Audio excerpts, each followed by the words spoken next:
தேவன் எலியாவை பரலோகத்திற்கு எடுத்துக்கொள்ளும் நாள் நெருங்கியது.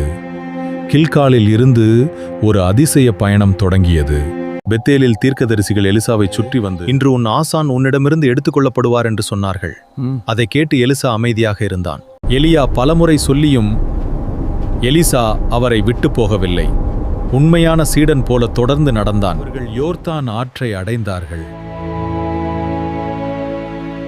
அங்கே ஒரு அற்புதம் நடக்கப் போகிறது. எலியா தனது மேலங்கியால் ஆற்றை அடித்தார். உடனே நீர் இரண்டாக பிளந்தது. அவர்கள் உலர்ந்த நிலத்தில் நடந்தார்கள். தேவனுடைய சக்தி அவர்களோடு இருந்தது. நான் எடுத்துக்கொள்ளப்படுவதற்கு முன் உனக்கு என்ன வேண்டும்? உங்கள் ஆவியின் இரட்டிப்பு பங்கு வேண்டும். அப்போது திடீரென அக்கினி ரதமும் குதிரைகளும் தோன்றின. அப்போது எலியா சுழற்காற்றில் பரலோகத்திற்கு எடுத்துக் கொள்ளப்பட்டார்.